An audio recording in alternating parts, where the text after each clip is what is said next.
চট্টগ্রামে চিকিৎসকদের উপর হামলার প্রতিবাদে আজ সকাল ৬টা থেকে কাল বুধবার সকাল ৬টা পর্যন্ত সকল বেসরকারি হাসপাতাল ও ডায়াগনস্টিক সেন্টার বন্ধ রয়েছে। চিকিৎসকরা কর্মবিরতি পালন করায় ভোগান্তিতে পড়েছেন রোগীরা। সবশেষ তথ্য নিয়ে আমাদের সঙ্গে যুক্ত হচ্ছেন সহকর্মী রুনা আনসারি।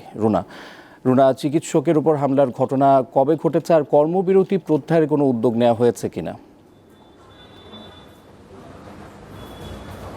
ইফতেখার, গত চাঁদ রাতের দিন, যেটি ঈদের আগের দিন, সেদিন চট্টগ্রামের পটিয়া জেনারেল হাসপাতালে ডাক্তার রক্তিম দাসের উপর হামলার ঘটনা ঘটেছে এবং গত 14 এপ্রিল চট্টগ্রামের মেডিকেল সেন্টারে চিকিৎসক রিয়াজউদ্দিন তার উপর হামলার ঘটনা ঘটেছে। তো দুটো হামলার ঘটনার পরপরই যে মামলা হয়েছিল, মামলার পরে পটিয়া জেনারেল হাসপাতালের ডাক্তারের উপর যে হামলা, সে হামলায় এখনও পর্যন্ত কাউকে গ্রেপ্তার করা সম্ভব হয়নি এবং চট্টগ্রামের মেডিকেল সেন্টারের ডাক্তারের উপর হামলাকারীদেরকে আটকের পর তাদের আবার জামিন হয়ে যাওয়ার যে ঘটনা ঘটেছে, এর প্রেক্ষিতে বাংলাদেশ মেডিকেল অ্যাসোসিয়েশন বিএমএ তারা আজকের এই কর্মসূচি পালন করছে এবং তারা গত শনিবার 2 ঘন্টা কর্মবিরতি রেখেছিল।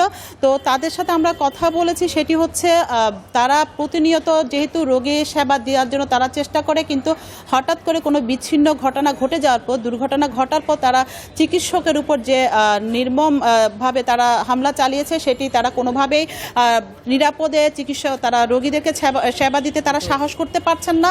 তাদের চিকিৎসা সেবা থেকে তারা এক প্রকার তারা ট্রমার মধ্যে যাচ্ছে, যেহেতু কোনো কারণে যদি রোগী কিছু হয় তাহলে তাদের উপর হামলার ঘটনা ঘটতে পারে। এ ধরনের আতঙ্ক এবং এ ধরনের অনিশ্চয়তার কারণে কিন্তু বিএমএ আজকের যে কর্মসূচি দিয়েছে। আমরা এখানে কথা বলবো চট্টগ্রামের সবচেয়ে বড় ডায়াগনস্টিক সেন্টার স্যাব্রনে জিএমের সাথে। তিনি যদি একটু ছোট করে বলেন, আপনারা আসলে কি সেবা থেকে আপনারা আজকে বিরত আছেন এবং আপনারা এটা কোনো প্রত্যাহারের কোনো সিদ্ধান্ত আপনারা পেয়েছেন কিনা বা কোনো উদ্যোগ আসছে কিনা? এই মুহূর্তে পর্যন্ত যেটা সকাল ভোর 6টা থেকে শুরু হয়েছে, আগামীকাল বুধবার ভোর 6টা পর্যন্ত এটা চলবে। যতক্ষণ অবধি আমরা বিএমএ, চট্টগ্রাম বিএমএ এবং চট্টগ্রাম ক্লিনিক এবং ডায়াগনস্টিক অ্যাসোসিয়েশনের এই কর্মসূচি যতক্ষণ আমরা নির্দেশ না পাবো, ততক্ষণ আপাতত কর্মসূচি আগামীকাল ভোর 6টা পর্যন্ত চলবে। পরবর্তী পদক্ষেপ ওনারা পরে জানাবে আমাদেরকে। এখন পর্যন্ত কোনো ধরনের জরুরি রোগী আসলেও কিন্তু তারা সেবা দিচ্ছেন না, তারা কোনোভাবেই সেবা দিবেন না যতক্ষণ না পর্যন্ত বিএমএ থেকে কোনো সিদ্ধান্ত আসবেন এবং তারা তাদের কর্মসূচি আগামী ভোর 6টা পর্যন্ত চালিয়ে যাবেন, এমনটাই আমাদের মাধ্যমে জানিয়েছেন।